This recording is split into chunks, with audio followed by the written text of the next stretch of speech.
আমরা যখন সফলতার গল্পগুলো শুনি আমাদের একটা প্রশ্ন করতে হয়, ইংরেজি দিয়ে যে কয়টা জব পাওয়া যায় ওই পর্যন্ত। ওয়ার্ল্ডের বেস্ট বিজনেসম্যান তারা কোন বই পড়ছে? এত কষ্ট করে কি হবে, একদিন তো মরেই যাব, বাবা তুই বিদেশ গিয়ে কি করবি, এখানে তো ভালোই আছিস। মাইক্রোসফটের কারেন্ট সিইও কোন দেশি? ভারতীয়। গুগলের কারেন্ট সিইও কোন দেশি? ভারতীয়। আমি দেখছি আমাদের ডেভেলপাররা দে বিকাম কমফোর্টেবল। তুমি সাজেশন যে খুঁজতেছো, তোমার কোম্পানি ম্যানেজ করতে পারতেছো না, ফাইন্যান্স ম্যানেজ করতে পারতেছো না, দুটো বই কি পড়ে দেখছো? আমরা যদি না যাই তাহলে দেশে $1 বিলিয়ন ঢুকবে কিভাবে? রিজনটা কিন্তু এইটা, ভিশনের অভাব, অথবা এই জিনিসটা চিন্তা করে না। আমাদের সময় 3000 অ্যাপ্লিকেন্ট ছিল, ওরা নিয়েছিল 5 জনকে।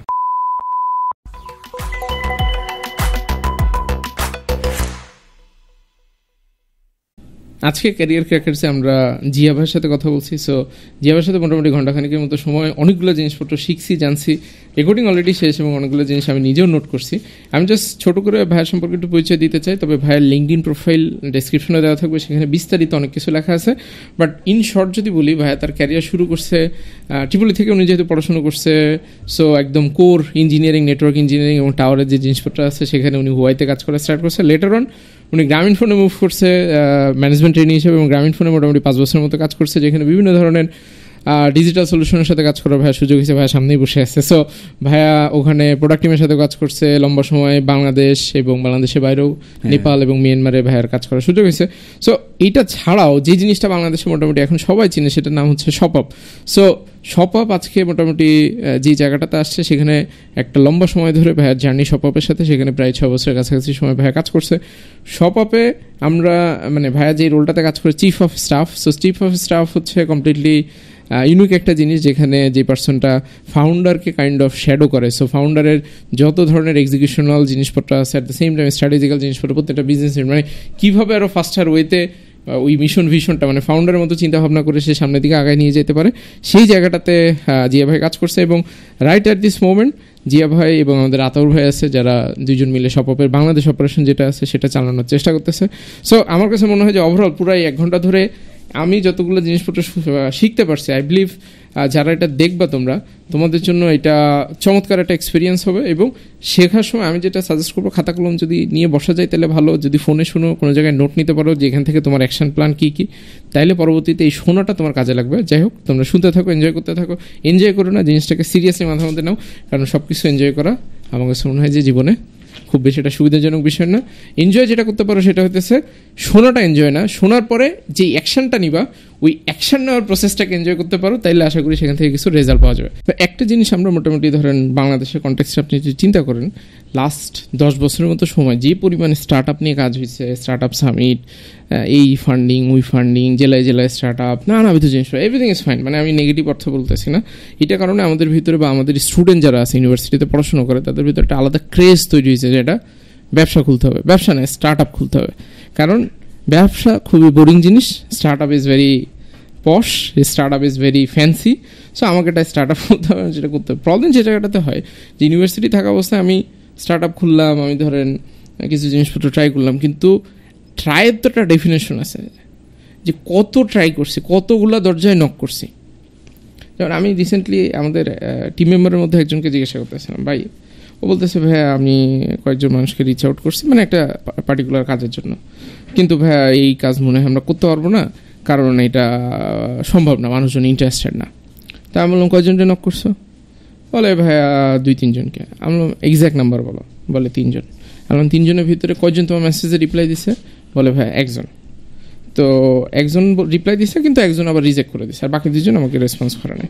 আমি বললাম তুমি ওই বাকি 2 জনকে লাস্ট কবে মেসেজ দিছো? বলে ভাই 1-2 সপ্তাহ আগে। আমি বললাম তোমাকে এটা ফলো আপ দেওয়া উচিত ছিল কিনা? আর তোমার কি ধারণা যে তুমি আননোন একটা পারসন জাস্ট নর্মালি একটা কাজ শুরু করছো, আর তুমি 3 জন মানুষকে নক করবা, তোমার প্রবলেম সলভ হয়ে যাবে? তোমাকে তো মিনিমাম হইলেও 30টা মানুষকে নক করতে হবে, অথবা 300 মানুষকে নক করতে হবে। 300 মানুষকে নক করার পরে যদি তোমার কেউ কিছু না বলে, রেসপন্স না পাও, then you can come to me যে ভাই ওকে হচ্ছে না।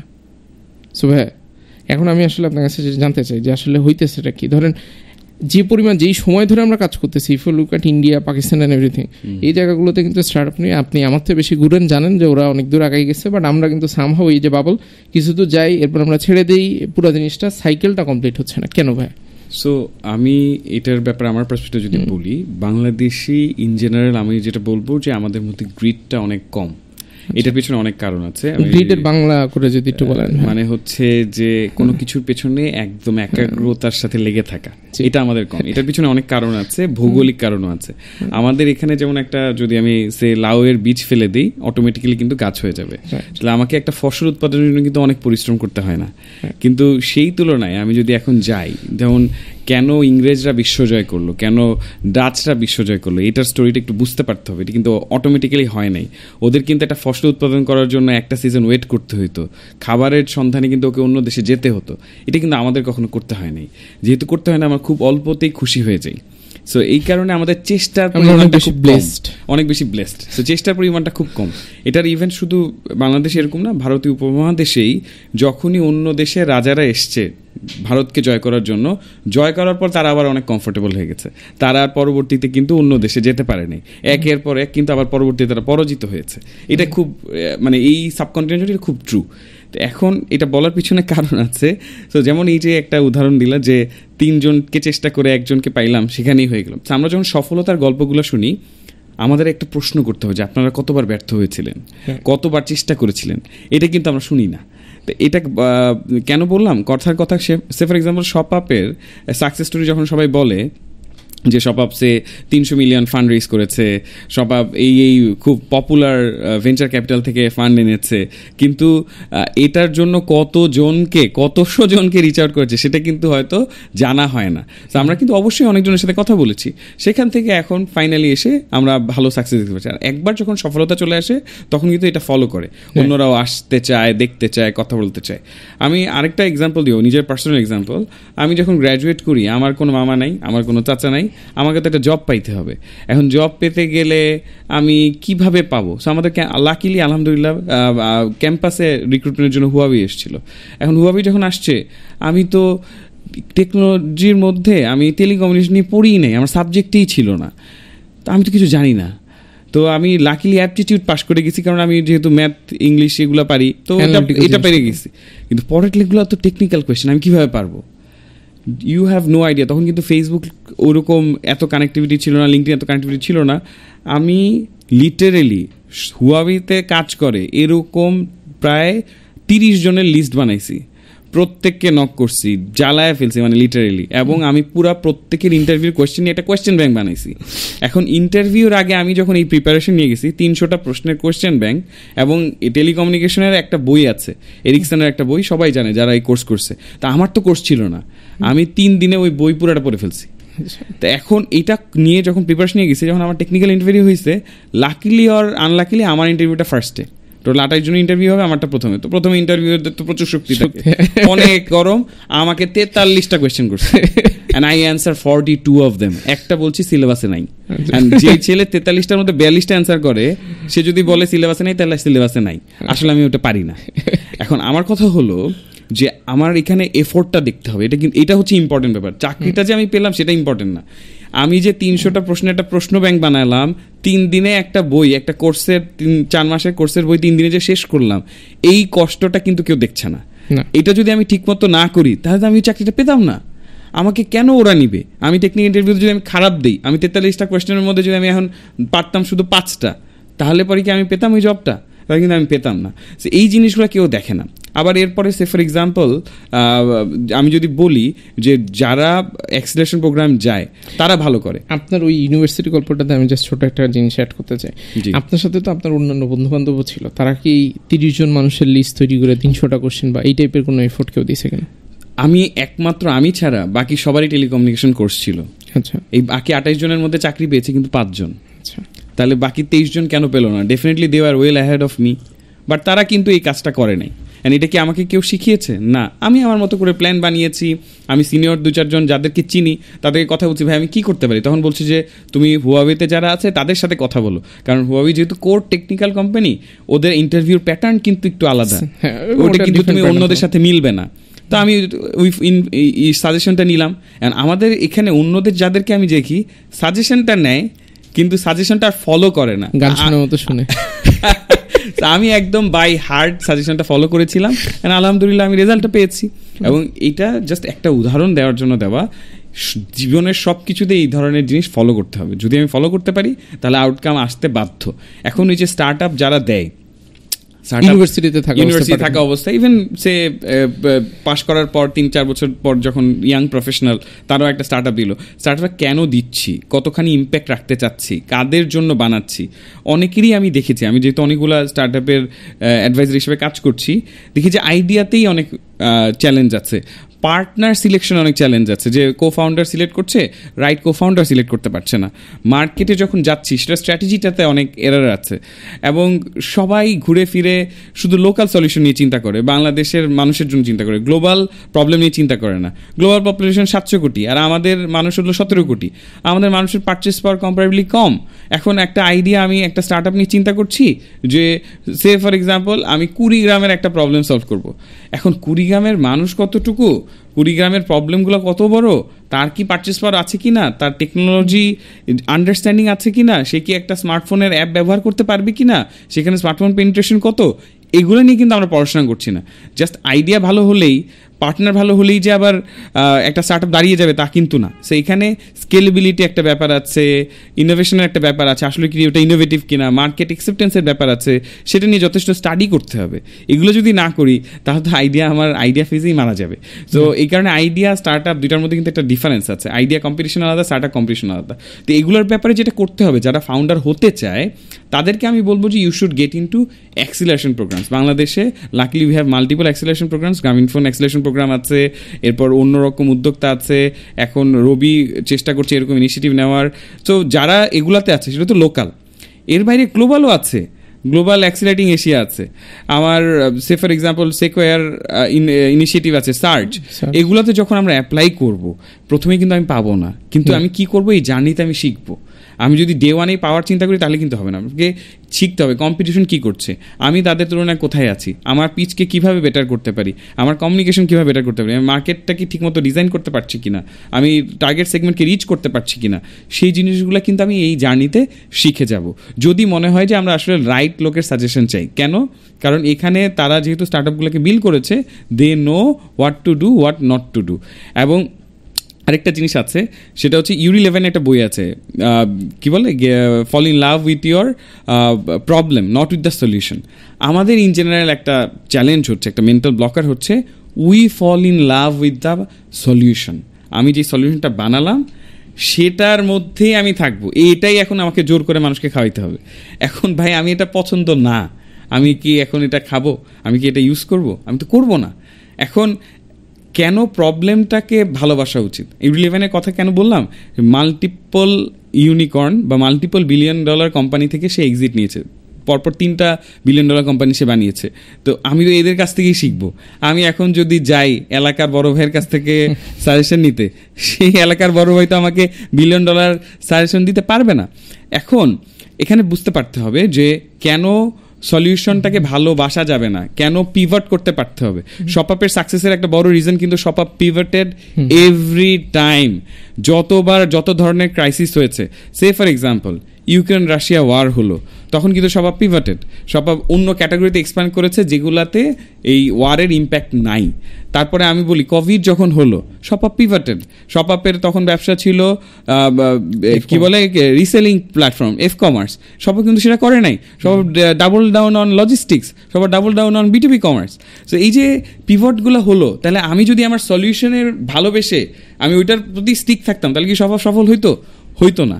শপআপ কিন্তু কন্টিনিউয়াসলি পিভটেড, এবং শুধু তাই না, গ্লোবাল মার্কেট সিনারি অবজার্ভ করে আমাকে আমার কিন্তু অ্যাডজাস্ট করতে হয়েছে। সে ফর এক্সাম্পল গ্লোবাল মার্কেটে ইনভেস্টমেন্ট খুব নিচের দিকে চলে যাচ্ছিল, কেন, কারণ যেহেতু ক্রাইসিস যাচ্ছে সবাই কি করছে, সিকিউরড জায়গায় ইনভেস্ট করছে, গোল্ড কিনছে, বন্ড কিনছে, এগুলো কিনছে, কেউ কিন্তু আর স্টার্ট আপে ইনভেস্ট করছিল না for a certain time. So তখন সব কি করলো, সব দেখলো যে আচ্ছা ঠিক আছে বাংলাদেশ মার্কেট তো একটু সে কি বাংলাদেশের সাথে কি আমরা অন্য কিছু করতে পারি কিনা। সো আমরা গ্লোবাল মার্কেট এক্সপ্লোর করা শুরু করলাম, উই স্টার্টেড এক্সপোর্টিং। সেখানে যখন আমরা কি করলাম, এখন কিন্তু eventually we acquired a company in Saudi Arabia. এখন এই যে জিনিসটা করতে গেলাম, তখন কি হলো যে দুইটা মার্কেটের রিস্ক কিন্তু অ্যাডজাস্ট হয়ে গেল, রাইট। এখন কিন্তু ইনভেস্টার্স আর মোর এক্সাইটেড। সো এরকম অনেক ধরনের পিভট কিন্তু from time to time situation বুঝে করতে পারতে হবে। আমি যদি আমার সলিউশনকে ভালোবেসে এটাকে আঁকড়ে ধরে থাকি, এটাই সবাইকে ইনস্টল করতে হবে, তাহলে কিন্তু হবে না। আর ওই যে গ্রিড যেটা বললাম, এই সব কিছুর মূলে কিন্তু গ্রিড যদি না থাকে, একাগ্রতা যদি না থাকে, আমি একদম এটা চেষ্টা করতেই হবে, তখন যদি আমি একাগ্রতা যদি থাকে তখন কিন্তু সলিউশন নামানো খুব সহজ কম্পারেটিভলি। প্রবলেম যে জায়গাটাতে হয়, ধরেন মানুষও নেই, আপনার কথাবার্তা শুনে কিছু মানুষ খুব ওই যে গান শোনার মতো মনে করবে ভাই তো খুব মিষ্টি করে কিছু কথা বলছে, খুব ভালো লাগছে, কিন্তু মোস্ট লাইকলি এই কথাগুলো কিন্তু যে ভিডিওটা দেখতেছে মোস্ট লাইকলি সেই কথা এটাকেও শুনছে, যেটা অনলি ফিউ পিপল, যেটা প্রথমবারের মতো তারা হয়তো আপনার এই কথা এইভাবে শুনতেছে, আমার যেটা ধারণা। কারণ আমাদের সোশ্যাল মিডিয়ার অ্যালগোরিদম বা যেভাবে কাজ করে, যে তার এই রিলেটেড ইন্টারেস্ট আছে, এই কারণেই এই ভিডিও তার কাছে যাবে, অথবা সেটা সাবস্ক্রাইব করছে এই কারণেই তার কাছে হয়তো বা গেছে। প্রবলেম যে জায়গাটাতে হয়, কিছু মানুষ বলবে যে আপনি আইওটিতে পড়ছেন, আপনি ওই যে কার কাছে ফোন দিয়ে জিজ্ঞাসা করছেন যে কারে ফোন দিব, হুয়াইতে দিব নাকি কোন জায়গায়, দেন সে বলবে যে ভাই সে তো একটা ভালো ইউনিভার্সিটি পড়ছে, ভালো কেউ একজন তারা বলছে, আমার তো আসলে উনি বলছে ঠিকই মামা চাচা নাই, কিন্তু পিছনে পিছনে তো কিছু মানুষ এখানে অবশ্যই ছিল, আমার তো সাজেশন দেওয়ার মতো কেউ নাই ভাই। এই যে সাজেশন ফ্যাটিক বলে একটা জিনিস, যে আমি তো সাজেশন পাচ্ছি না, আমি তো মানে তো আমি যেটা দেখি ভাই, বিশেষ করে স্টার্টআপের ক্ষেত্রে একটা সুবিধা আছে। দেখেন আপনি কিন্তু ওয়ার্ল্ডের বেস্ট বিজনেসম্যান তারা কোন বই পড়ছে, কি পড়ছে, আপনি জিজ্ঞাসা করেন ভাই এবছর কি 5টা বই পড়ছো, তুমি সাজেশন যে খুঁজতেছো, তোমার কোম্পানি ম্যানেজ করতে পারতেছো না, ফাইন্যান্স ম্যানেজ করতে পারতেছো না, 2টা বই কি পড়ে দেখছো, যে বইয়ের ভিতরে মেজরিটি ইনফরমেশন হয়তো আমাদের মতো করে অবশ্যই থাকবে না, কিন্তু এই 3টা-5টা বই যদি পড়ে তার কাছে কিন্তু কিছু নলেজ আসবে, যেই নলেজটা দিয়ে সে আরও বেটার চিন্তা করতে পারবে, সে আরেকজনের কাছে যে কোশ্চেন করতে পারবে, বুঝতে পারবে যে না ভাই আমি তো করতে পারবো, কি বলে এটাকে, আমি এখন কোন দিকে যাব, কোন দিকে আগাবো, তখন কিন্তু কনভারসেশন আরও বেটার হবে। আর শ্যালো লেভেল থেকে তখন ডিপার লেভেলে কনভারসেশন যাইতে থাকবে। যেমন মানুষজন এসে ফার্স্ট কোশ্চেন জিজ্ঞাসা করবে যে ভাই এত টাকা কেমনে রেইজ করলেন, এত টাকা ইনকাম কেমনে করেন, এটা কিন্তু কোনো কোশ্চেন না, মানে this is like very shallow question. So এখন আমি যদি এই পার্সপেক্টিভটা বলি, মানে এই যে সাজেশন ফ্যাটিকে, এবং এটা আমি দেখছি সাজেশন ফ্যাটিকে একটা সুবিধা আছে, সুবিধাটা কি, তখন আপনার কোনো কাজ করতে হয় না, কারণ আপনি তো তখন একটা এক্সকিউজ আছে, you have the greatest excuse, যে আমার তো কেউ সাজেশন দেয় না, আমার কাছে তো জিয়া ভাই নেই, জিয়া ভাই এত সুন্দর করে যদি আমার চায়ের টেবিলে বসে বলতো তাহলে তো আমি পৃথিবীটা চেঞ্জ করে ফেলতাম। আচ্ছা আমি যদি এখানে বলি, সো সাজেশন ফেটিক, এখানে আমি যেটা বলবো সেটা হচ্ছে যে suggestion is wide out there, suggestion কিন্তু ওয়াইডলি অ্যাভেলেবল, সেটা আমাকে সিক করতে হবে। আমি কিভাবে সিক করবো? দেয়ার আর প্ল্যাটফর্মস, মানুষ কি করবে, সে ফর এক্সাম্পল ফেসবুকে ঘন্টার পর ঘন্টা রিল দেখবে, তো সেই রিলটা না দেখে আমি যদি লিঙ্কডইনে 100 জনকে রিকোয়েস্ট পাঠাই, 20 জন অ্যাকসেপ্ট করবে, আমি এমন বেছে বেছে এমন জনকেই পাঠাবো যে হচ্ছে গিয়ে আমার ইন্ডাস্ট্রির জন্য রেলেভেন্ট, আমার ইন্ডাস্ট্রির জন্য রেলেভেন্ট যারা, তাদেরকে আমি রিকোয়েস্টে পাঠালাম, 20 জন অ্যাকসেপ্ট করলো, 20 জনকে আমি একটা মেসেজ দিই। এখন মেসেজটা যদি হয় হাই,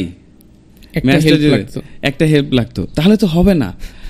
আমি সে ফর এক্সাম্পল একটা ব্রিফ দিলাম যে আমি একটা আইডিয়া নিয়ে কাজ করছি, আমি এটার জন্য আপনার এক্সপার্ট সাজেশন চাই, could you please give me 15 minutes.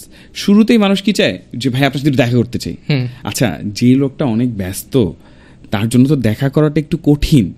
আমি যেমন তার কাছে রিচ আউট করছি, এরকম তো আরো 100 জন রিচ আউট করছি, চাইতেই হবে খুব কম, ভাই আমাকে কি 2টা মিনিট সময় দেওয়া যাবে, বা ভাই আমাকে কি 1টা মিনিট সময় দেওয়া যাবে, অ্যাপ্রোচটা কি করছি এটা কিন্তু ক্রুশাল।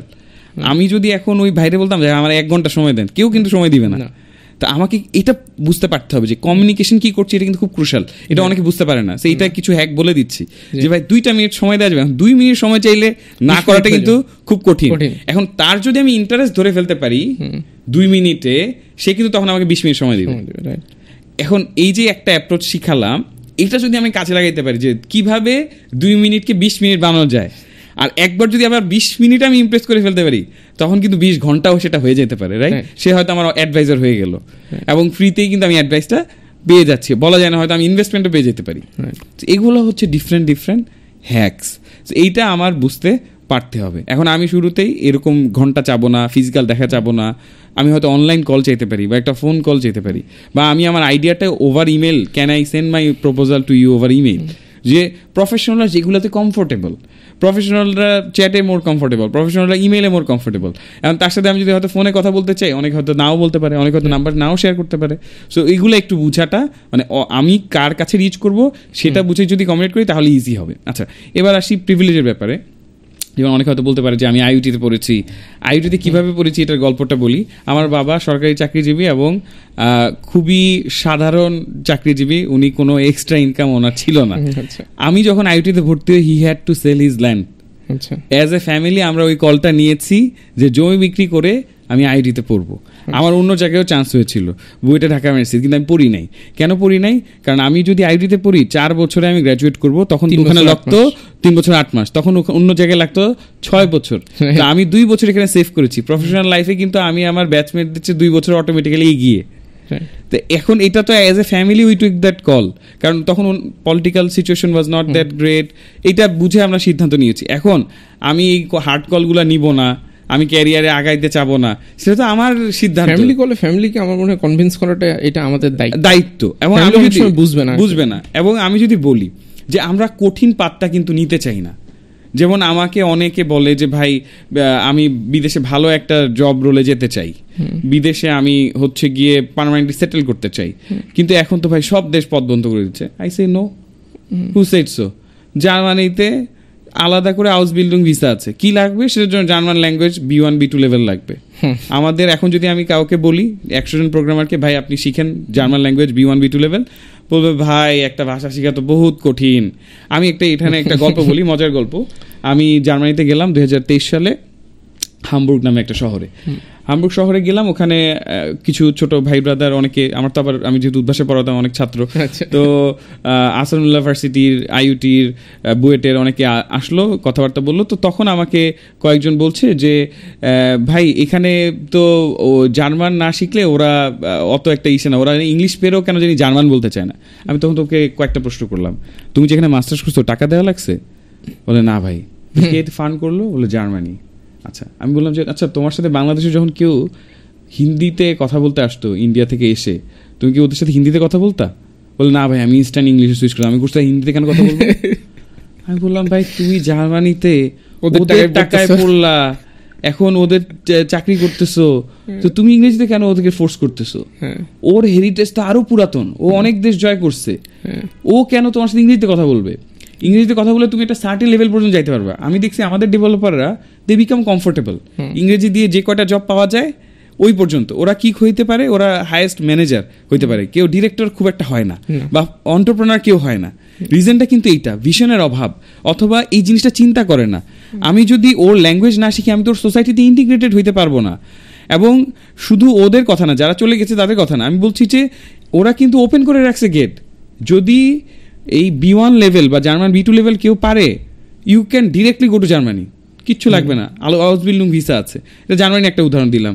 নিউজিল্যান্ডে there is this green list, if you have expertise in green list you become PR automatically, যদি ওই ব্যাপারে মাস্টার্স থাকে। কিন্তু ওগুলো আবার কঠিন, তো ওগুলা কঠিন, কিন্তু এখন সেটা তাহলে পড়তে হবে। অ্যান্ড আমি তো কঠিন যাত্রাটা পার না করলে আমি ওখানে পাবো না। সিমিলার অনেক জায়গায় ইনোভেশন স্কিম আছে বিভিন্ন দেশে, কানাডায় আছে, আমেরিকায় আছে, ইংল্যান্ডে আছে। এখন আমরা যদি ওগুলা পার্সু না করতে চাই, যেমন ইভেন ফ্রেঞ্চ ল্যাঙ্গুয়েজ পারলে কিন্তু কানাডায় PR পাওয়া যায়, ফ্রেঞ্চ ল্যাঙ্গুয়েজ পারলে কিন্তু ফ্রান্সে যাওয়া খুব সহজ, স্টার্ট আপের বিভিন্ন প্রোগ্রাম আছে ফ্রান্সে। তো এখন আমরা যদি ওগুলো এক্সপ্লোর না করি, ওই কষ্টটা না করি, তাহলে কিন্তু এটা হবে না।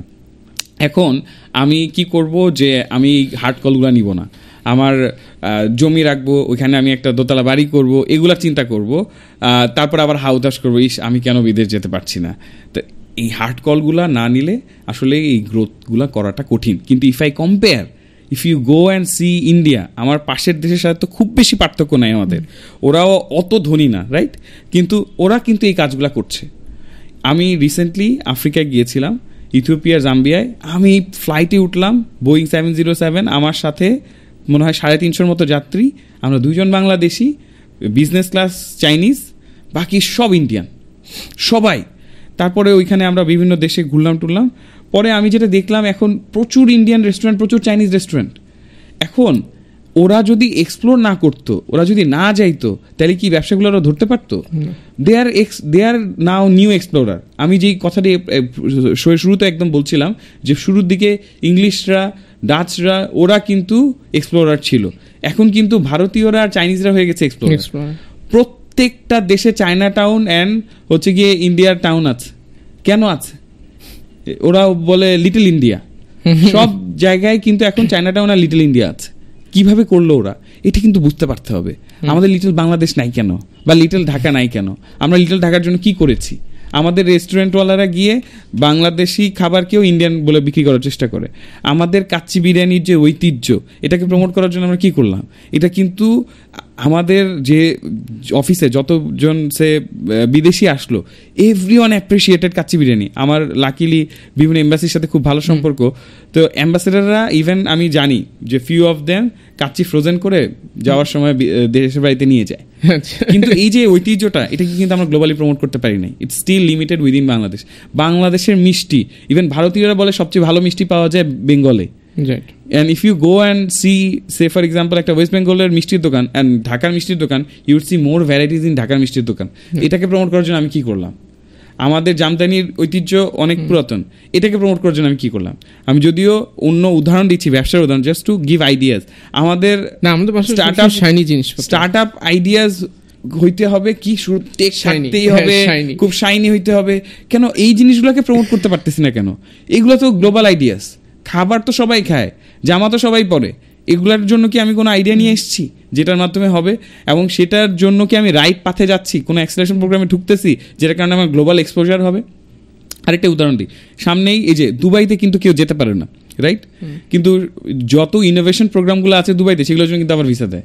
তাহলে আমরা ওই পাথটা এক্সপ্লোর করবো না, আমরা এটা যাবো না। আমরা যদি ওটা না করি তাহলে আমি কিভাবে দেখবো? এবং এগুলো দেখাও কিন্তু ইম্পর্টেন্ট। কেন দেখাটা ইম্পর্টেন্ট? এগুলো ইনভেস্টমেন্ট। আমি যদি না জানি পাশের দেশ কি করছে, গ্লোবালি কি হচ্ছে, তাহলে আমি বুঝবো না আমি কোথায় আছি। পুকুরের মধ্যে একটা ছোট্ট রুই মাছ কিন্তু মনে করে যে ওই রাজা, কিন্তু ওকে যদি এখন আমি নদীতে ফেলে দিই, ও দেখা যাবে যে ওর চেয়ে আরো অনেক বড় বড় মাছ আছে। এখন ওই আবার নদীর মাছ যখন সমুদ্রে পড়বে, তখন দেখবে যে ভাই ও তো কিছুই না। এখন আমি আছি পুকুরে, আমাদের ইন জেনারেল পার্সপেক্টিভ হচ্ছে পুকুরে আমি বড় হই, আমি সেরা, আমি সবার রাজা। আমাদের এখানে কারো যদি 1 বিঘা জমি থাকে, সে মনে করে সে জমিদার। Go and see in Africa, go and see in India, কয়েক হাজার বিঘা জমি থাকলেও you are not zamindar. So জমিদারি, আমি এটা বলার পিছনে উদ্দেশ্যটা হচ্ছে ওয়ার্ল্ড ইজ আউট দেয়ার, আমাদেরকে গ্লোবাল চিন্তা করতে পারতে হবে। এখন অনেকে বলবে যে ভাই আপনি নিজে গেছেন, বিদেশ যাওয়ার টাকা নাই। ওই যে এটা বললাম চিন্তাটা, আমি কি আসলে how much do I want, আমার কি এই আসলে চাওয়াটা আছে কিনা? কি বলবো যে কনফিডেন্ট এনাফ যে আমি আসলে পারবো, সেটার জন্য আমি লাগলে ল্যান্ড সেল করবো, আমি লাগলে বাড়ি সেল করবো, আমি কি এটা করবো কিনা? Go and see any successful entrepreneur story. সবাই কি করছে, at one point of time they had to sacrifice everything. আমি যদি এখন অ্যাপলের স্টোরি দেখি, সেখানেও সিমিলার স্টোরি আছে, মাইক্রোসফটের স্টোরি দেখি, কারো পাথ কিন্তু এরকম রোজই না। ধরুন বলতে পারে যে ভাই ও ইউএসএ জন্ম হয়েছে, ল্যান্ড অফ অপরচুনিটিস। আচ্ছা আমি এখন এক্সাম্পল দিই, মাইক্রোসফটের কারেন্ট সিইও কোন দেশি? ভারতীয়। তারপর হচ্ছে গিয়ে গুগলের কারেন্ট সিইও কোন দেশি? ভারতীয়। এবং এরা কি অসাধারণ ব্যাকগ্রাউন্ডের? নো, তারা ভারতের আই উড সে যে মিডিয়াম টু আপার র্যাঙ্ক ভার্সিটিতে পড়ছে।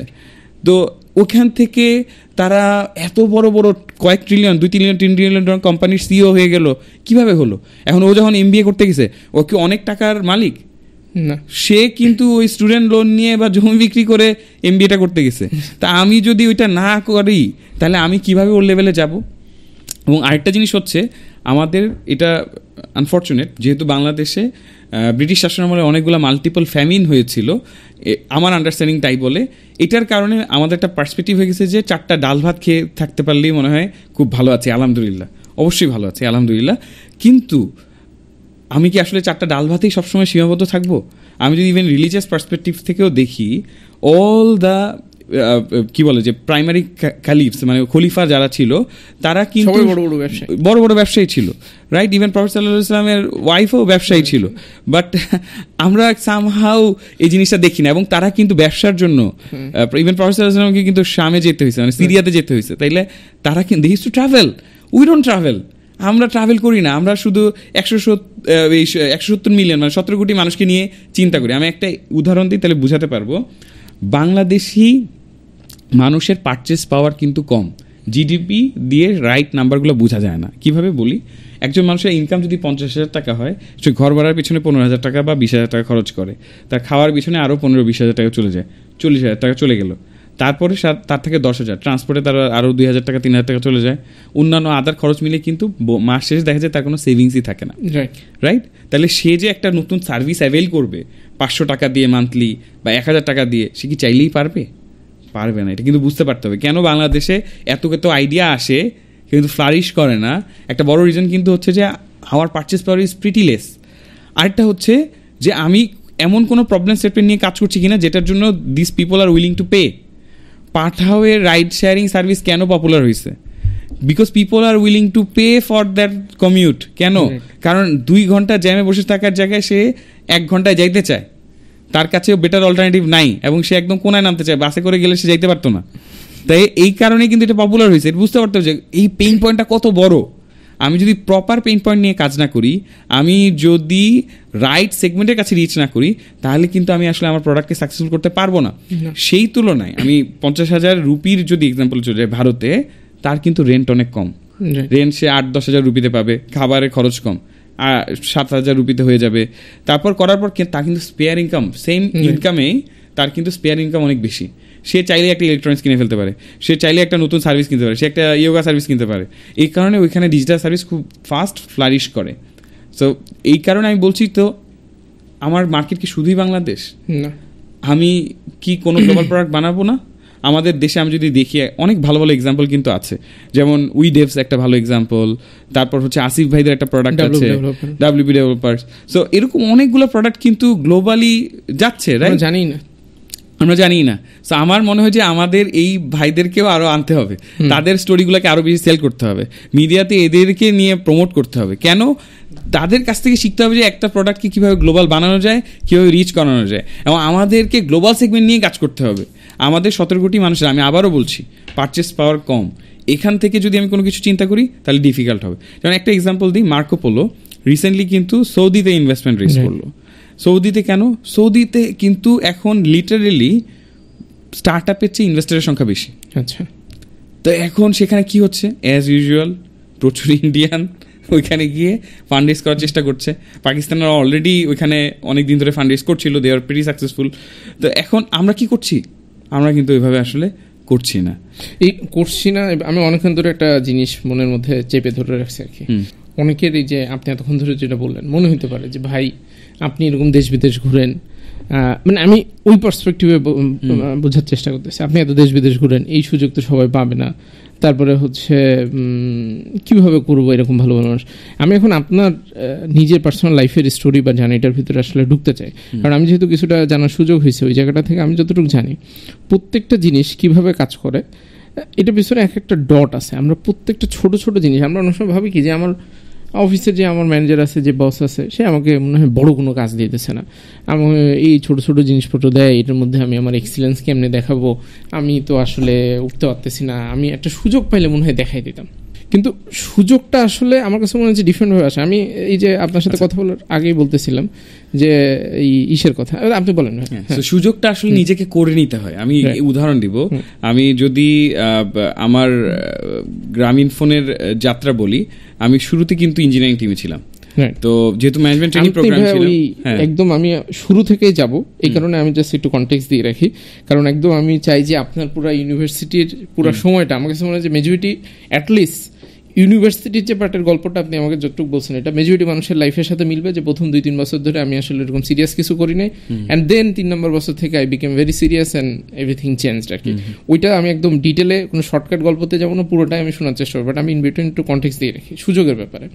যেমন আমি এই রেকর্ডিং শুরু হয়ে যাওয়ার আগে সাব্বিরের কথা বলতেছিলাম, আপনি বলতেছিলেন সাব্বিরকে আপনি কেমনে পাইলেন, বা সাব্বিরকে তুমি কেমনে পাইলা। সাব্বিরকে পাইছি কিন্তু ধরেন এক প্রকার লতাই পাতাই, মানে ধরেন ওকে ওইভাবে প্ল্যান করে হায়ারিং করা হয় না যে কিভাবে করবো বা কি ঘটনা। অ্যান্ড দেন আমি দেখলাম যে সাব্বির ভাই একটা জায়গাতে আমাদের একটা কাজের ভিতরে কন্ট্রিবিউট করছে, যেটা দেখে আমার মনে হচ্ছে যে কাজটা তো আসলে খুবই চমৎকার, এই কাজটা কে করছে। দেন তাকে ফাইন্ড আউট করলাম, দেন সে কাজ করা শুরু করছে, এবং আল্লাহর অশেষ মতো গত 1 বছর বা 1.5 বছরের মতো সময় সাব্বির ভাই কিন্তু যেই পরিমাণ জিনিসপত্র দেখার তার সুযোগ হয়েছে, কোনো একটা মানুষ সে ধরেন তার ক্যারিয়ারের প্রথম বছরে এত কিছু দেখার সুযোগ হয় না। এখন সে যদি এই সুযোগটাকে কাজে লাগায়, তাইলে এটাকে সে অনেক দূর পর্যন্ত, ওই যে ফিজিক্সে যে কথাটা আছে লিভার মানে ল্যাভারেজ, যেটা এটাকে যদি সে ল্যাভারেজ করে, সে অনেক দূর পর্যন্ত যাইতে পারবে। সো জীবন আপনাকে সবসময় অপরচুনিটি আকাশ থেকে পড়ে না, আপনাকে চারপাশে দেখতে থাকতে হয়। এবং এভরিথিং মানে আমার কাছে মনে হয় যে চা বানানোটা স্টিল মানে এই চা বানানোটা অনেক ছোটোখাটো বা খুবই জিনিস হইতে পারে, বাট চা বানানোটাও খুব রিজনেবল ভাবে বা ভালোভাবে করা দরকার। এবং আমি এখানে যদি বলি যে আমাদের কো-ফাউন্ডার একজন আছে সুজায়েত আলী, তো ভারতীয়, তো ও হচ্ছে সবসময় একটা জিনিস বলে, তুমি যেটা কাজ করবে জিয়া, ইউ শুড থিঙ্ক যে you are putting your signature. এখন কেন এটা বলছে, কারণ আমরা চাই যে আমার সিগনেচারটা খুব সুন্দর দেখা যাক। এখন আমার সিগনেচারকে আমি চাবো না যে এটা দেখতে খারাপ লাগে, অথবা যখন সিগনেচারটা কেউ দেখবে সেটা ওয়াও ফিল করে, বাহ এটা তো খুব সুন্দর একটা সিগনেচার। তো এখন এই যে I really like your example, এই যে চা বানানোর কথাটা, তো এখন চা যদি আমি বানানোর সময় খুব ভালো করে বানাই তখন কি হবে, তখন কিন্তু হচ্ছে গিয়ে সবাই জিজ্ঞেস করবে বাহ চাটা তো খুব চমৎকার, কে বানালো, ওর কিন্তু একটা ডিমান্ড ক্রিয়েট হয়ে যাবে। একজন গেস্ট এসে যদি চাটা খায়, ওকে একটু আমার অফিসে নিয়ে আসো, ওকে লাগলে আমি আর হায়ার স্যালারি দিয়ে নিই, এই যে এটা কিন্তু একটা প্রমোশন। 2 দিন পর আবার খেতে খেতে খেতে একদিন হয়তো ওকে যদি সে একটা সার্টিফিকেশন কোর্স টোর্স করে ফেলে যে শুধু চা বানালাম তাই না, আমি একটু বারিস্তা কোর্স করে নিলাম, কফি বানানো শিখলাম, এই করলাম সেই করলাম, হয়তো ক্যাফেতে আমি হয়তো চলে যেতে পারবো বারিস্তা হিসেবে। আমি মজার জিনিস অ্যাড করি চা বানানো নিয়ে। আমি প্রায় সময় যেটা হয় কি, বাসায় দেখা যায় যে আমি মাঝে মধ্যে রান্না বান্না করি, তো আমি দেখা যায় চা বানাই, কফি বানাই, মাঝে মধ্যে নুডলস রান্না করি, স্যুপ রান্না করি। তো বাসাতে আমি আর আমার বউ থাকি, তো আমার বউ প্রায় সময় জিজ্ঞাসা করে যে তুমি এটা কেমনে বানাইলা। আমি ইন্টেনশনালি যেটা করি যে আমি চা বানাই, কফি বানাই, ইচ অ্যান্ড এভরিথিং। ইভেন আমি ওটা ধরেন আমার অফিসের মতো সিরিয়াসনেস আমার ওখানে থাকে, ইউটিউবে ভিডিও দেখা, রেগুলার এক্সপেরিমেন্ট করা, এবং বউ মাঝে মধ্যে অবাক হয়ে যায় যে এটার মধ্যে কী রকম দিচ্ছ যেটা আমি করলে ওইরকম হয় না বা এরকম একটা জিনিস। এবং মজার বিষয় সে প্রায় সময় বলতে থাকে এবং আমি ধরেন মজা করেই বলি যে এটা সিক্রেট রেসিপি, এটা বলা যাবে না। এবং সে অভর আমি বাসায় কখনো ফাঁকা টাইম থাকলে বা এই থাকলে যে তুমি তাহলে একটু ওইটা বানাও। সো এই যে একটা মানে নিজের ইউনিকনেস কিন্তু শুধুমাত্র অফিস কাজ এটা না, মানে ইচ আমার কাছে মানে এভরিথিং প্রত্যেকটা জিনিসের ভিতরে নিজের experience have your signature everywhere. আরেকটা জিনিস যেটা একটা ফিলোসফি রাখা, এটাকে আমি বলি টিএনটি, টুডে নট টুমোরো। যে কোনো কিছু করতে হলে যে আমি যেটা করবো এটা আজকেই করে দিব। আমরা কি করি, সবকিছু প্রোক্রাস্টিনেট করি। এটার পিছনে অনেক কারণ আছে। আমরা যেহেতু এখন সোশ্যাল মিডিয়ায় অনেকটা আসক্ত, এই কারণে দেখা যায় যে এগুলোতে প্রচুর সময় চলে যায়, আমরা ওভারফ্লো হয়। এক্স্যাক্টলি। আমরা যদি দিন শেষে অ্যানালাইসিস করি, একটু যদি দেখি, এখন কিন্তু ডিজিটাল ওয়েলবিং ফোনের মধ্যে আছে, দেখা যায় যে আমি দিনে কতখানি ফোনে স্পেন্ড করলাম, একটু অ্যানালাইজ করে ওগুলোকে যদি একটু কমানোর চেষ্টা করি, অ্যাপগুলো ইনস্টল করি, তাহলে দেখা যাবে কাজে একটু ফোকাস দিতে পারবো। আর এই টিএনটি পলিসি যদি চালাই, তাহলে অনেক কাজ কিন্তু আমি আজকে করে ফেলবো। সো আমি যদি আজকে অনেক কাজ করে ফেলি, তাহলে আমার বস ডেফিনেটলি দেখবে, নোটিস করবে, কি ব্যাপার, ও তো দিনের পর দিন খালি ওকে দিলেই কাজ হয়ে যায়। তখন কি হবে, তখন কিন্তু I will get promoted automatically. So এই যে জিনিসটা, এটা আমরা চিন্তা করতে চাই না, আমরা খুব কমফোর্টেবল হয়ে যেতে চাই, আবার ক্যারিয়ারেও গ্রোথ চাই। আমাকে ওই জায়গায় বসাই দেন আগে, তারপর আমি করব। না না, সো বসানোটা তো অটোমেটিক্যালি আসবে, রাইট? সেইটা নিজেকে করে নিতে হবে, জায়গাটা দখল করে নিতে হবে। আমার ফিলোসফি হচ্ছে, আচ্ছা আমি আরো সহজ এক্সাম্পল দিই। আচ্ছা, ভারতবর্ষ যখন ইংরেজরা দখল করলো, ওকে কি এখানে কেউ বসিয়ে দিয়েছে? ওকে যুদ্ধ করতে হয়েছে, কেউ একজনকে ইভেন জিও পলিটিক্যাল গেম খেলতে হয়েছে ওকে আস্তে আস্তে।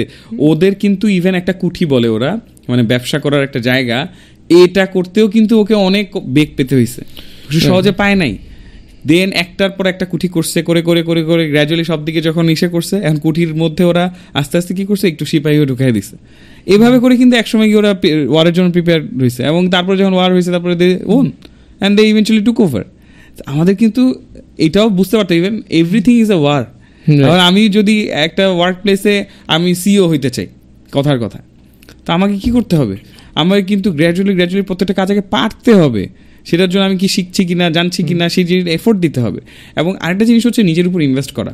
আমি দেখেছি যে আমরা ইন জেনারেল, যেহেতু আনফর্চুনেটলি পারচেস করা কম, আমাদের অনেক খরচ হয়ে যায়, but still you should budget something for your personal development. এইটা আমি যেটাতে ভালো বা আমার যেখানে অ্যাসপিরেশন সেটার উপরে করা উচিত। সে ফর এক্সাম্পল আমি প্রোগ্রামিংয়ে ভালো, তাহলে আমি প্রোগ্রামের সার্টিফিকেশন নিয়ে নিই। আমি প্রজেক্ট ম্যানেজমেন্টে ভালো, তাহলে আমি সে পিএমআই এর সার্টিফিকেশন নিলাম বা কোনো একটা সার্টিফিকেশন নিলাম। নিলে পরে কি হবে, আমি ইন্টারন্যাশনাল স্ট্যান্ডার্ডের ইন কম্পারিজনে কোথায় আছি সেটা কিন্তু আমি বুঝতে পারবো, এবং হচ্ছে কি আমারও একটা তখন কিন্তু একটা সার্টিফিকেশন হয়ে গেল। তো তখন আমি এটা পরবর্তীতে অন্য জবে যদি সুইচ করতে চাই, তখন কিন্তু আমার জন্য সহজ হবে। সে ফর এক্সাম্পল ওভারসিজ জবের জন্য এগুলো আরও বেশি ইম্পর্টেন্ট। কেন? কারণ তার কাছে কোনো স্ট্যান্ডার্ড নাই, তার কাছে কিন্তু বাংলাদেশ একটা অজানা জায়গা, রাইট? সেখান থেকে কাউকে নিবে, without any certification, without any কি বলে credentials, it gets difficult. Definitely they do programming test and all, তো প্রোগ্রামিং টেস্ট তো আরও অনেকেও করছে। তো তার সাথে আমি কীভাবে স্ট্যান্ড আউট করবো, এইগুলোর মাধ্যমে স্ট্যান্ড আউট করবো। সেরকম ডিফারেন্ট স্ট্র্যাটেজি আছে, বাট এটা আমাকে সিচুয়েশন বুঝে আমাকে এগুলা করতে হবে। ভাই এখন আমি ওই আপনার পার্সোনাল স্টোরিতে ঢুকে যেতে চাই, কারণ আমার কাছে মনে হয় যে এটার ভিতরে ইন্সপিরেশন নেওয়ার মতো অনেক জিনিসপত্র আছে। আমি আপনাকে যেটা জাস্ট ছোটো করে সাজেস্ট করব যে আপনি যখন সাকসেসটা বলবেন, এইটার সাথে আপনার ফেলিওরটা অ্যাড করে দিন, যে কতবার ট্রাই করার পর, কতবার এইভাবে করার পর হয়েছে। আদারওয়াইজ আমার কাছে মনে হয় যে যখন কেউ একজন এসে তার শুধু সাকসেসই বলে, তখন মানুষজন অটোমেটিক্যালি সে ওই তার মাথার ভিতরে আলাদা জায়গায় ফেলে দেয়, ওই যে থাকে না ক্লাসের ফার্স্ট বয়, ও তো ভালো করবে না। আমি যদি বলি ভার্সিটি লাইফে মোটেও ক্লাসের ফার্স্ট বয় ছিলাম না। প্রথম 3 বছর কেটেছে আমার গেমিং এর মাধ্যমে। এই জন্য আমি বলতেছিলাম, আমি যখন থার্ড ইয়ারে, তখন আমাদের একটা ইন্ডাস্ট্রিয়াল অ্যাটাচমেন্ট হয়। ইন্ডাস্ট্রিয়াল অ্যাটাচমেন্টের সময় আমাদেরকে টিচাররা রেকমেন্ড করে যে সিভি বানাও। আমি যখন সিভি বানাতে গেলাম, আমি দেখি যে আমার সিভিতে লেখার মতো কিছুই নাই। একটাই লিখতে পারছি, আমি champion of IoT counter strike championship, এটা গেমিং কম্পিটিশন। সেটাও তো লিখলে নেগেটিভলি নেবে না পজিটিভলি নেবে, সেটাও বোঝা মুশকিল। তো এখন আমি চিন্তা করলাম যে আমার প্রোফাইল তো সামহাউ বিল্ড করতে হবে, আমাকে নিজেকে সে ফর এক্সাম্পল মার্কেটের জন্য রেডি করতে হবে, রাইট? সো আমি ডিবেট ক্লাবে জয়েন করলাম। ডিবেট ক্লাবে জয়েন করে দেখি আল্লাহ, আমি তো অনেক পিছানো। তো আমরা রেগুলার বেসিসে আমি তখন পড়া শুরু করলাম, ভিডিও দেখা শুরু করলাম, যে কমিউনিকেশন স্কিল আপগ্রেডেশনের জন্য এফোর্ট দিলাম, আমি যাতে ইংলিশে বেটার কমিউনিকেট করতে পারি, প্রেজেন্টেশন দিতে পারি, সেগুলোর জন্য আমরা এফোর্ট দিলাম। সো এগুলো সব কিছু করে কিন্তু আমি হচ্ছে গিয়ে নিজেকে ডেভেলপ করার একটা প্রচেষ্টা চালালাম। তো ওভার দ্য টাইম কিন্তু ডেভেলপমেন্ট হয়েছে। আমি যখন করতে গেলাম অনেকগুলো ব্লকার, আমার কিন্তু পাবলিক এম্বারাসমেন্টের শিকার হতে হয়েছে। কেন? কারণ হচ্ছে গিয়ে এখন আমি ডিবেট টুর্নামেন্টে গিয়েছি, টানা 7 মিনিট ইংরেজিতে বলতে হবে। টানা 7 মিনিট ইংরেজিতে আমি তখন কখনো বলি নাই। 7 মিনিটের মধ্যে আমি 5 মিনিট 6 মিনিটে শেষ করে ফেলছি। সো এটা কিন্তু it's a kind of humiliation, কারণ আমি অলরেডি থার্ড ইয়ার স্টুডেন্ট, যেখানে ফার্স্ট ইয়ারের ছেলে পেলে সুন্দর বক্তা, সেখানে আমি টানা 7 মিনিট বলতে পারছি না। It's an embarrassment, but I had to take that hit. And আমি কেন এই হিটটা নিচ্ছি? কারণ এইটা যদি আমি না কাটাই, আমি তো আরো 5 বছর পরে গিয়েও এটা পারবো না, রাইট? তো এই কারণে কিন্তু আমি ওটা করছি। সেটা হচ্ছে একটা। সেকেন্ড আসি, এখন রেজাল্টও আমার তখন খারাপ, আমার সিজিপিএ তখন বেশ খারাপ। এখন আমি একটা এফোর্ট দেওয়া শুরু করলাম from say for example 5th semester, যে থার্ড ইয়ার কথা বলছি, যে আমি সিজিপিএটা বাড়াবো। অনেক চেষ্টা করলাম, যেহেতু আমার প্রিভিয়াস ল্যাকিং অনেক বেশি, আমি তো অনেক করছি, চেষ্টা করে বুঝতে পারছি না। তো চেষ্টা করে আমার রেজাল্টটা আমি বাড়াতে পারছিলাম না। তারপরে কি হলো, এফোর্ট দিতে দিতে 5th সেমিস্টার কিন্তু খারাপ হয়েছে, যেটা বললাম। 6th সেমিস্টারে একটু ভালো হয়েছে, তারপরে 7th সেমিস্টারে আর একটু ভালো হয়েছে, 8th সেমিস্টারে সবচেয়ে ভালো হয়েছে। এখন আমি দেখলাম যে এটা তো একটা সুন্দর স্টোরি, এটাকে তো সুন্দর করে বলা যায়। আমি যখন ইন্টারভিউতে যেতাম, সবসময় আমি কি বলতাম, যে আমি প্রথম দিকে পার্সোনাল কারণ হোক, যে কারণেই হোক, আমি আসলে অত বেশি পড়াশোনা ইনভলভ ছিলাম না, but eventually when I realized, I actually turn the table. আমি কি করেছি, আমি গ্র্যাজুয়ালি গ্রো করেছি। আমি সিজিপিএ যখন একদম 3 এর কাছাকাছি, সেখান থেকে এফোর্ট দিয়ে আমি পরের দিকেরগুলোতে ভালো সিজিপিএ এনশিওর করেছি। 3.7273 পর্যন্ত নিয়েছি। কিন্তু এটা কিন্তু আমার একদম লিটারালি গ্রাফ দেখা যাবে যে এরকম। তো এখন সেটা করার জন্য আমাকে এফোর্ট দিতে হয়েছে। কেন? কারণ আমি একই সাথে পড়ছি, আবার ডিবেট ক্লাব করছি, আবার এক্সটার্নাল অ্যাক্টিভিটিতে ইনভলভ। তো আমার তো সময় তখন কম, তো আমি তখন ঘুমের সময়টাকে আমার অপটিমাইজ করতে হয়েছে। আমি ডেফিনেটলি এখন আর 9 ঘন্টা 8 ঘন্টা ঘুমালে হবে না। I slept for 5 hours, I slept for 4 hours, there are night যেখানে আমি ঘুমাই নেই, করে তখন কিন্তু করছি। এখন এই কষ্টটা তো দেখতে হবে। আমি 4th ইয়ারের একটা স্টুডেন্ট হয়ে আমি পানি টানছি বিভিন্ন ইভেন্টের। কেন পানি টানছি? কারণ নাইলে আমাকে ওই টিমে নিবে না, আমার আর কোনো দক্ষতা নাই।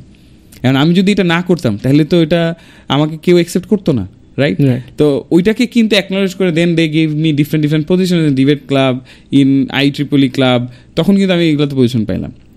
সেইটা বলার পিছনে কারণটা হচ্ছে, আমি যদি এটা ফার্স্ট ইয়ার থেকে করতাম, তাহলে হয়তো কিন্তু এত কষ্ট আমার করতে হতো না, তখন কিন্তু আরো স্মুথ হতো, আত্মসম্মান এত আঘাত লাগতো না, রাইট? এরপর তো আমি হুয়াওয়ে স্টোরিটা বলেই ফেলছি, যে কিভাবে করে আমি বেসিক্যালি ইন্টারভিউটা পার করলাম, রাইট? তো হুয়াওয়ে স্টোরিটা ডান। এরপরে গ্রামীণ ফোনের স্টোরিটা একটু বলি। গ্রামীণ ফোনে কিন্তু আমি ম্যানেজমেন্ট ট্রেনিংয়ে জয়েন করি। ওর নাম হচ্ছে next business leader, NBL program. খুবই কম্পিটিটিভ। আমাদের সময় 3000 অ্যাপ্লিকেন্ট ছিল, 3000+। ওরা নিয়েছিল 5 জনকে, এবং প্রায় 7-8টা স্টেপ পার করে যেতে হয়। প্রথমে একটা ওদের হচ্ছে গিয়ে চেকিং, তারপরে হচ্ছে গিয়ে অ্যাপটিটিউড টেস্ট, তারপরে হচ্ছে একটা ইন্টারভিউর পর group discussion, role play, presentation, তারপরে আবার একটা ইন্টারভিউ, সো অনেকগুলা জিনিস কিন্তু পার করতে হয়েছে। এখন আমি তো একটা ফুল টাইম জবে হুয়াওয়েতে, তার মধ্যে হুয়াওয়েতে অসম্ভব প্রেশার। এখন আমি সবসময় রিকোয়েস্ট করতাম যে ইন্টারভিউর টাইমটা যাতে একটু লাঞ্চ ব্রেকে দেয়। সো আমার যেহেতু 7-8 দিন, আমি কিন্তু 8 দিন লাঞ্চ করি নাই। এখন আমার সাথে কি যারা কম্পিটিশন, তারা তো মাত্র গ্র্যাজুয়েট, তাদের কিন্তু তারা কিন্তু সুন্দর মতো খেয়ে দিয়ে এসে ইন্টারভিউ দিচ্ছে। তো আমার কিন্তু অলওয়েজ একটা শর্ট কমিশন, আমি লাঞ্চ করা ছাড়াই, কারণ লাঞ্চ ব্রেকে গিয়ে আমি ইন্টারভিউ দিচ্ছি, কারণ আমি তো চাইনার চাকরি হারাবো, ওই সময় নাহলে আমাকে এত সময় কে দিবে, রাইট? সো আমি কিন্তু এইভাবে করে আমি সামহাও ইন্টারভিউগুলো দিলাম। তো বাট আলহামদুলিল্লাহ আই গট দ্য জব। তো এবার যে জব পেলাম, পাওয়ার পর যেহেতু ম্যানেজমেন্ট ট্রেনিং সব জায়গাতে রোটেশন হয়, সব ডিপার্টমেন্টে এক্সপোজার ছিল খুব ভালো। যেহেতু আমি টেকনোলজি ব্যাকগ্রাউন্ড, আমাকে প্লেস করতে ছিল টেকনোলজি অপারেশনসে।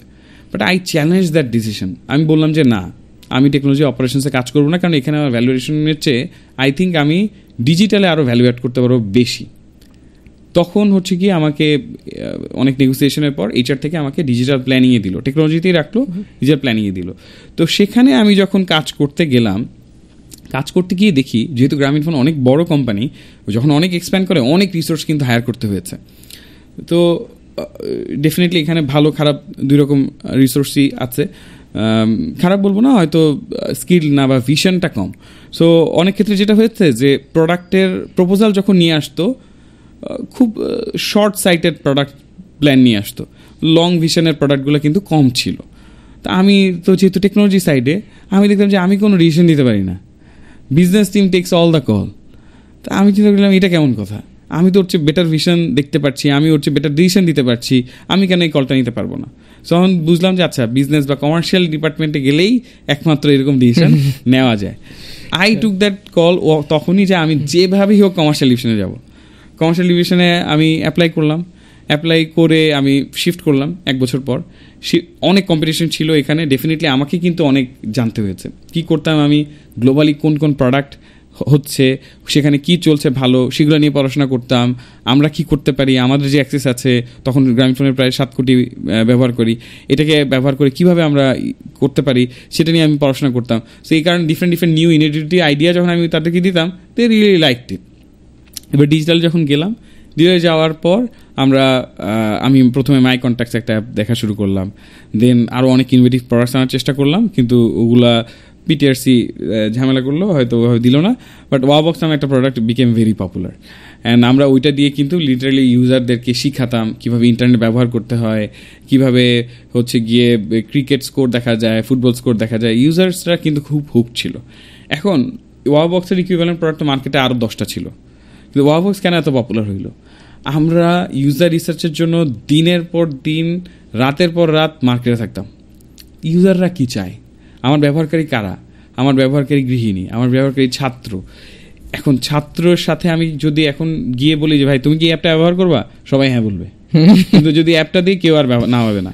এখন আমার কিন্তু ওর সাথে গল্প করতে হবে, ও কি করে, ওর লাইফস্টাইল কি, ওর পেইন পয়েন্ট কি, কি করলে ওর ভালো লাগে, কি করলে ওর খারাপ লাগে, ওর ইমোশনাল এই যে পয়েন্টগুলো, সেগুলো কিন্তু খুব ভালো মতো বুঝতে পারতে হবে।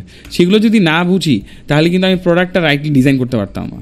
তো এই কারণে আমরা পার্সোনা করে যেতাম যে যারা কারা কারা ব্যবহারকারী হতে পারে, এবার তাদের গল্পগুলো শুনতাম, এবার এগুলাকে প্লট করে আমরা সুন্দর করে অ্যাপটাকে ডিজাইন করতাম। একটা ছোট্ট এক্সাম্পল দিই, আমরা কিছু ফিচার নিয়ে আসলাম যে এক সময় অ্যাপ স্লাইড হতো, অ্যাপকে বাম থেকে ডানে নেওয়া হতো।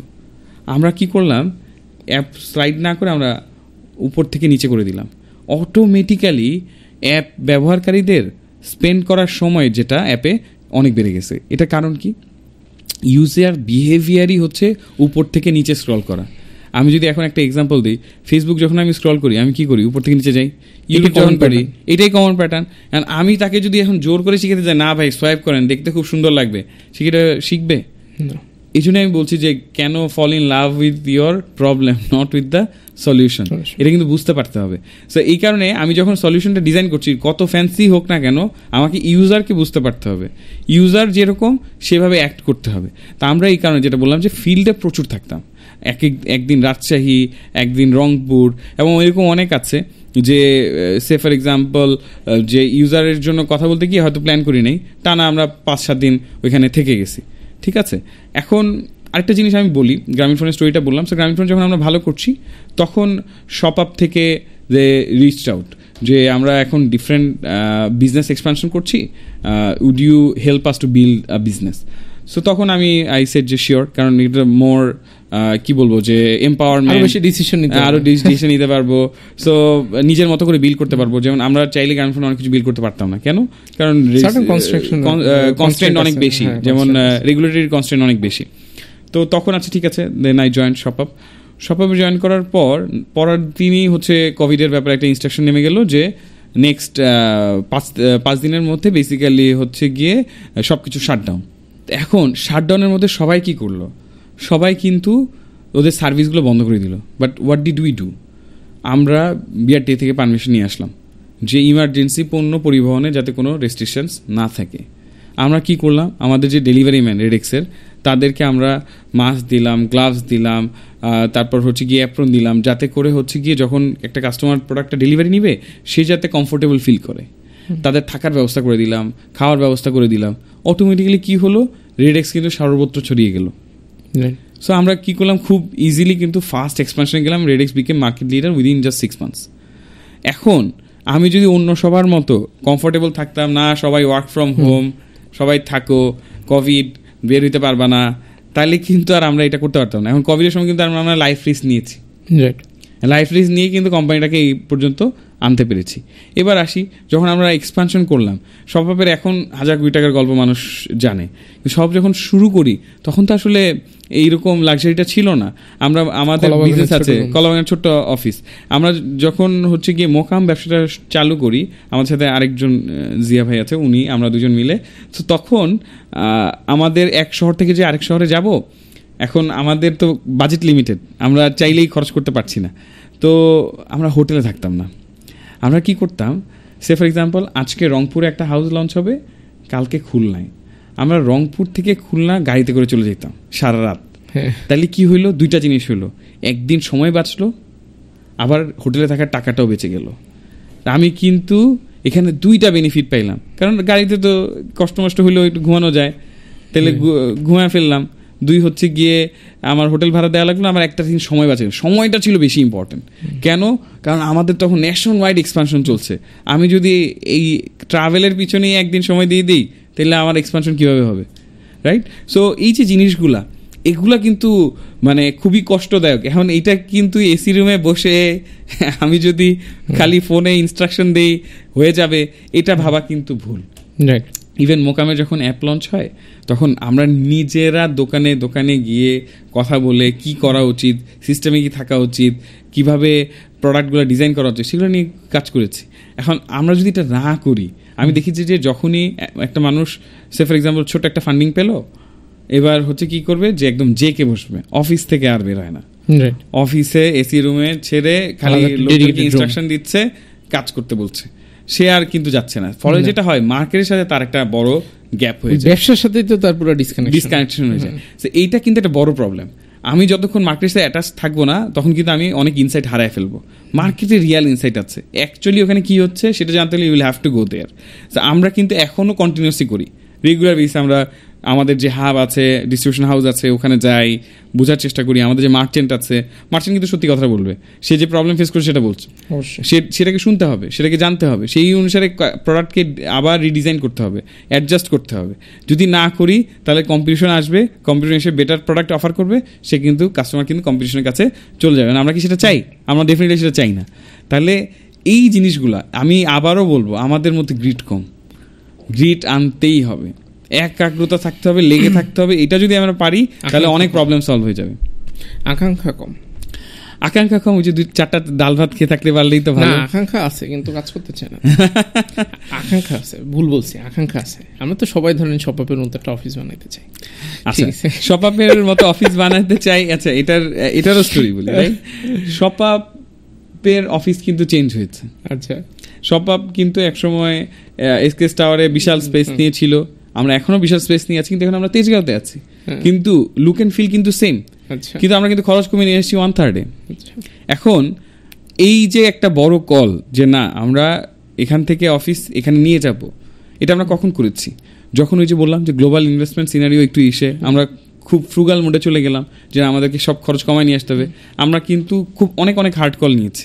আমরা লাগলে ইভেন আমাদের যে স্ন্যাক্সের বাজেট কমায় নিয়ে আসছি, লাগলে কোনো স্ন্যাক্স খাবোই না, সে আমরা নিজেদের চা কফি খাবো, আমরা মেশিন কফি খাবো না, এরকম জিনিস মানে একদম ছোট ছোট নুয়ান্সেস ওইগুলাতে কিন্তু হাত দিতে হয়েছে।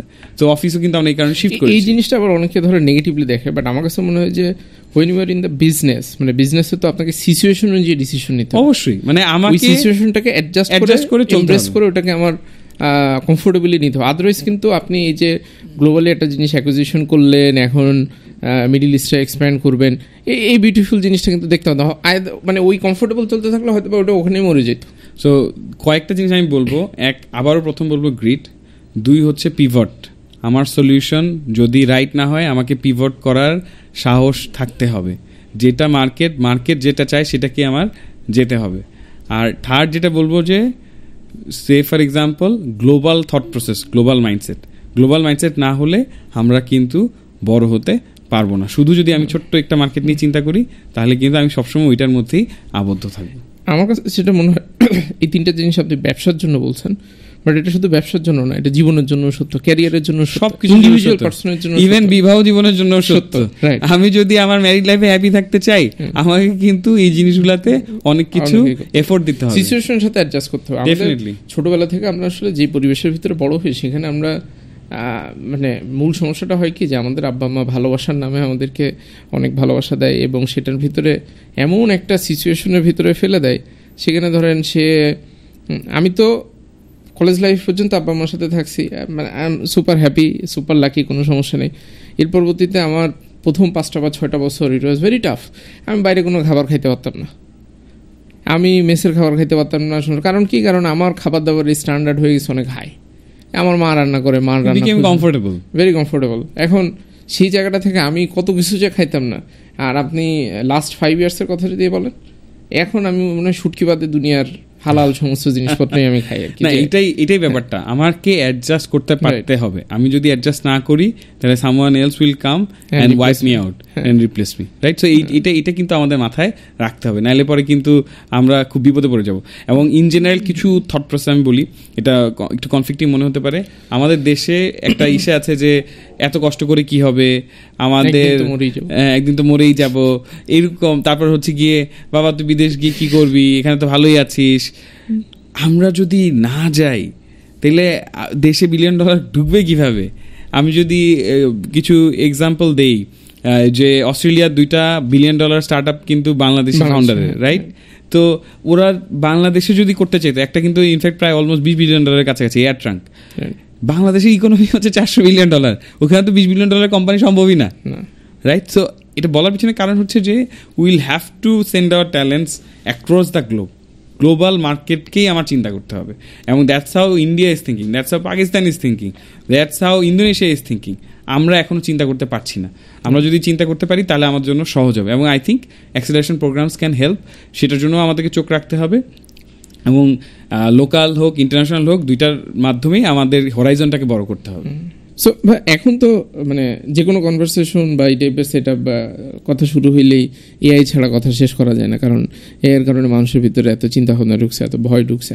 আমি রিসেন্ট টাইমে ইউনিভার্সিটিগুলোতে গেলে একটা কোশ্চেন জিজ্ঞাসা করা শুরু করছি যে তোমরা সবাই তো দেখছো যে চ্যাটজিপিটিকে কমান্ড দিলে একটা ওয়েবসাইট বানাই ফেলা যায়, একটা অ্যাপ্লিকেশন বানাই ফেলা যায়। তোমার কটা ওয়েবসাইট আছে, তুমি কটা অ্যাপ্লিকেশন বানাইছো? এবং এটা কিন্তু জেনারেল স্টুডেন্ট না, এটা সিএসসিতে পড়াশোনা করা স্টুডেন্ট। মোস্ট লাইকলি গতকালকে আমি একটা জায়গাতে গেছি, ইউনিভার্সিটির নাম বললে আবার অনেকে মন খারাপ করবে, but it is one of the prestigious engineering university in Bangladesh, public university.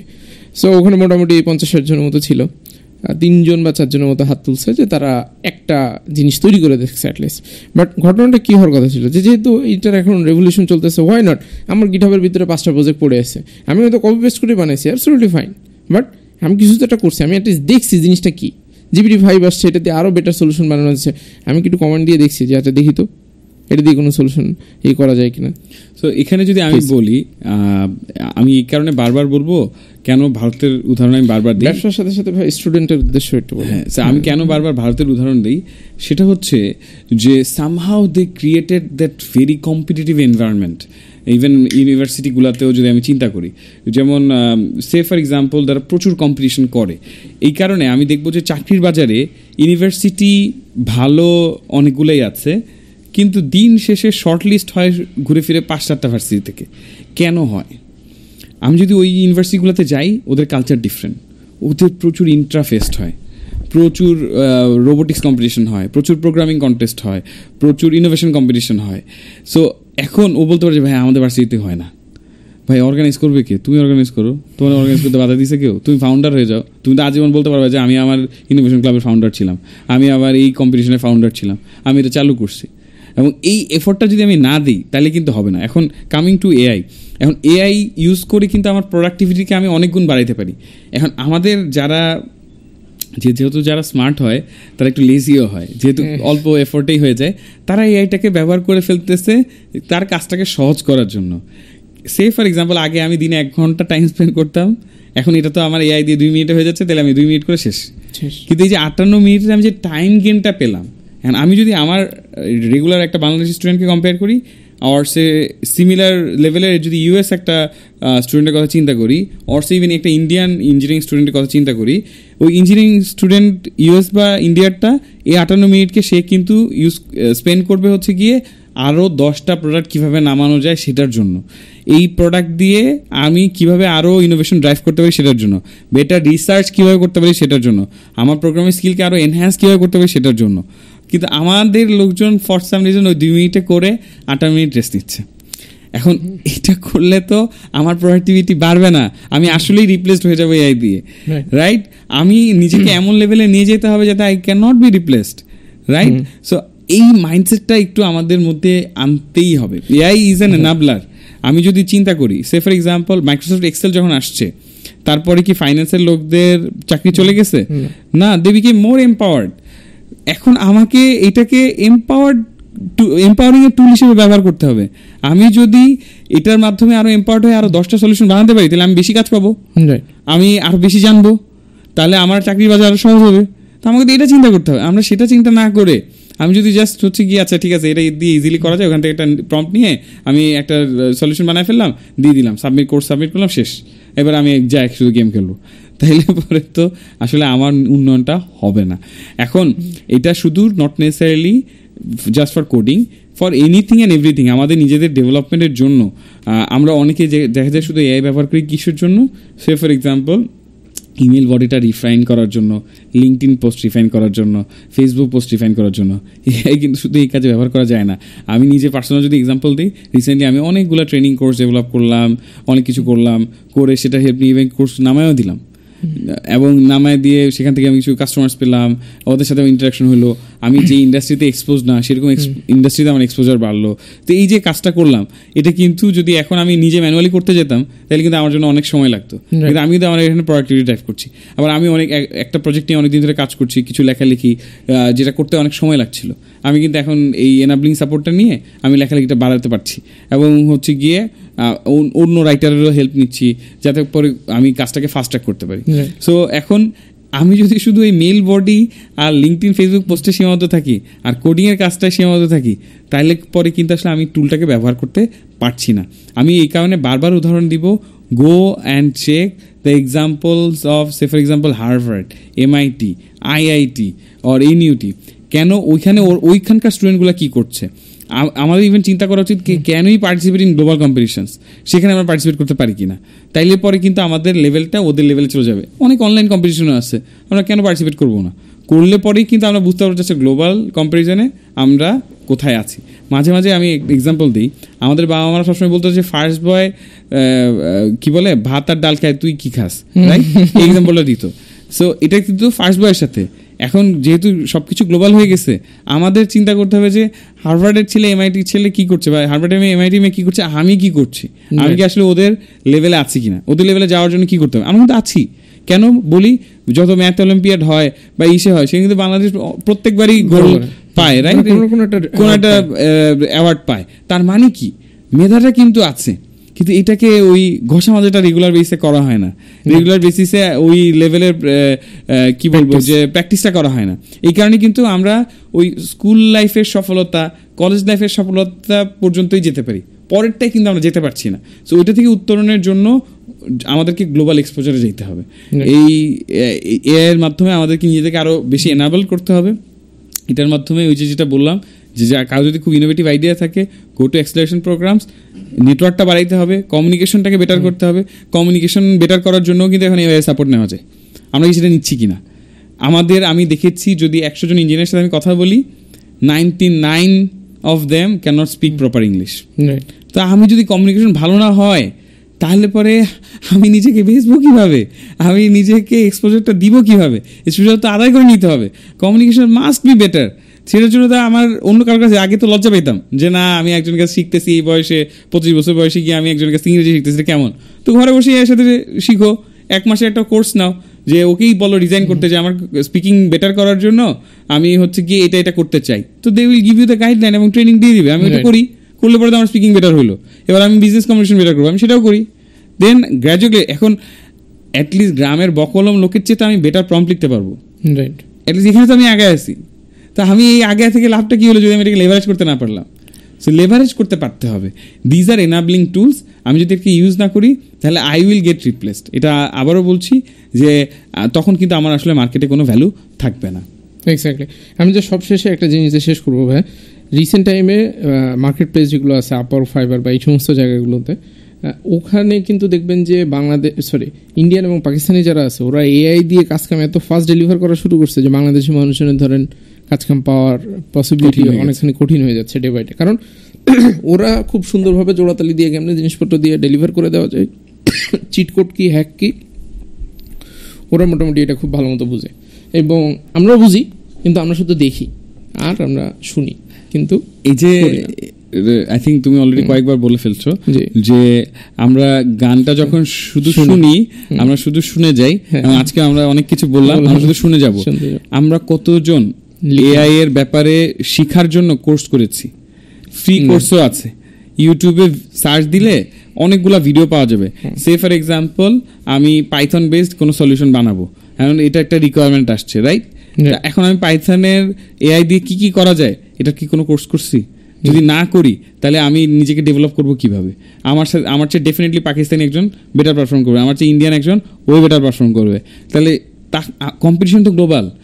যে কাজটা ফাস্টার ডেলিভারি করবে, যে কাজটা চিপে করে দিতে পারবে, তার কাছেই তো বারবার কাজ যাবে, যার রিভিউ ভালো হবে। এবং আমি একটা ছোট্ট জিনিস দেখছি, খেয়াল করছি, যখন আমি নিজেও মাঝে মাঝে আপওয়ার্ক ফাইবার থেকে বিভিন্ন সলিউশন নেই, যখন নেই ইন্ডিয়ান বা পাকিস্তানিরা এরা গিয়ে কাজের শেষে সুন্দর আবার একটা রিভিউ নেয়, এবং এই রিভিউটা আবার ওরা বলে দেয় যে আপনার কাজে কোনো ইস্যু, যেমন মাঝে মাঝে চেক করে যে এই কাজটা কি আপনার ভালো হয়েছিল কিনা। কিন্তু ইন জেনারেল আমি দেখছি বাংলাদেশের মধ্যে এটা নাই, প্রফেশনালিজমের একটু অভাব। সো ও যখন ভালো রিভিউ হয়, অনেকগুলো রিভিউ পায় এবং গিয়ে রেটিংটা ভালো হয়, তখন অটোমেটিক্যালি কি হয়, মানুষের মধ্যে একটা ট্রাস্ট আসে। তো আমরা কি সেটা করছি কিনা? তো এইগুলা আই উড সে যে ওই যে যেটা বলছিলাম যে শুরুতেই যদি 1 ঘন্টা সময় চাই, কেউ সময় দিবে না। শুরুতে যদি দেখা করতে চাই, কেউ দেখা করবে না। আমি যদি সেই জায়গায় বলি যে ভাই 2 মিনিট কি কথা বলতে পারি কিনা, অ্যাপ্রোচ, কমিউনিকেশন, এগুলো কিন্তু খুব ইম্পর্টেন্ট। সো যদি মনে করি যে আমার এগুলো ভালো না, তাহলে পরে আমি এটা ডেভেলপ করার জন্য এফোর্ট দিই। আর এখন তো যেটা বললাম, এখন তো বাসায় বসে এগুলো করা যায়, তো সেটার জন্য আমি এর হেল্প নেই। এগুলো তো এনাবলিং টুল, রাইট? তো এইটাই হচ্ছে ব্যাপারটা, যে আমাদের যদি এগুলোতে ভালো করতে হয় তাহলে এফোর্টটা দিতেই হয়। এফোর্টের পিছনে আসলে এটার অল্টারনেটিভ নেই। এখন কেউ এসে খাওয়াই দিবে না। একটা জিনিস বাংলায় বলে, বাচ্চা না কাঁদলে মাও দুধ দেয় না। এটা কিন্তু ট্রু। আমি যদি নিজে পিছনে এনাফ এফোর্ট না দেই, নিজেকে না ডেভেলপ করি এবং তারপর নিজের জ্ঞানটাকে এনাফ জাহির না করি, তাহলে কিন্তু কখনোই আমি বিগার রেসপন্সিবিলিটি পাবো না, বিগার এক্সপোজার পাবো না, বিগার মানুষ হইতে পারবো না। সো আমাকে নিজের পার্সোনাল ডেভেলপমেন্টের জন্য অবশ্যই এফোর্টটা দিতেই হবে। That's mandatory. থ্যাংক ইউ ভাই। আজকে মোটামুটি আপনি যতগুলো জিনিসপত্র নিয়ে কথাবার্তা বলছেন, আমি মোটামুটি অনেক কিছু লেখালেখি করছি এবং আমি নিজেও অনেক কিছু শিখছি ভাই। Thank you for your knowledge and wisdom. আর আমি একটা জিনিস অবশ্যই এনশিওর করতে চাই, সেটা হচ্ছে আমরা আপনার সাথে সেকেন্ড টাইম বসবো ইনশাল্লাহ। সো সেকেন্ড টাইম 2টা জিনিস আছে, শেষে 2টা অ্যাকশন প্ল্যান আছে। নাম্বার 1 হচ্ছে এখান থেকে তুমি কি শিখলা সেটা তুমি কমেন্টের ভিতরে 3টা পয়েন্ট আকারে লিখে দিতে পারো। এখান থেকে এই ভিডিও রিলিজ হওয়ার প্রথম 7 দিনের ভিতরে যারা দিবে, সেখান থেকে আমরা 3 জনকে পিক করবো ভাই। আমার একটা রিকোয়েস্ট আছে, যেটা আগে থেকে প্ল্যান করি নাই, যে এই 3 জনের সাথে আপনার কি চা কফি বা লাঞ্চ বা কোনো কিছু আমরা যদি এটা প্ল্যান করি, আপনি জয়েন করতে পারবেন কিনা, হয়তো একটু লেটার ডেটে আপনার কনভিনিয়েন্ট টাইমে, যাতে করে ওরা সরাসরি আপনাকে কোশ্চেন করতে পারে। তবে কন্ডিশন একটাই, যে 3টা পয়েন্ট আকারে এখানে লিখে দিতে হবে যে ভাই আমি কি শিখলাম, আমার টেকওয়েটা কী ছিল, এটা একটা জিনিস। আর অ্যাডিশনালি তোমরা অনেকেই যে কাজটা করতে পারো, যারা শিখো নাই অত বেশি কিছু, একটা গান শোনার মতো করে পুরো জিনিসটা শুনছো, শেষে তুমি যেটা করতে পারো যে ভাই আমি ভাইয়ের কাছ থেকে আরও কিছু জিনিস জানতে চাই, সেই কোশ্চেনগুলো তুমি লিখে দিতে পারো। It can be about start up, can be about career. So আশা করি তোমাদের কাছ থেকে নতুন কিছু কোশ্চেন পাবো, যেগুলো নিয়ে আমরা সেকেন্ড একটা পার্ট ইনশাল্লাহ রেকর্ড করবো। আজকের মতো এখানেই বিদায়, আল্লাহ হাফেজ। থ্যাংক ইউ ভাইয়া, thank you so much Rakib. I think ভালো লাগলো কথা বলে। Hopefully will see you again. Okay, ইনশাল্লাহ ভাই। ইনশাল্লাহ।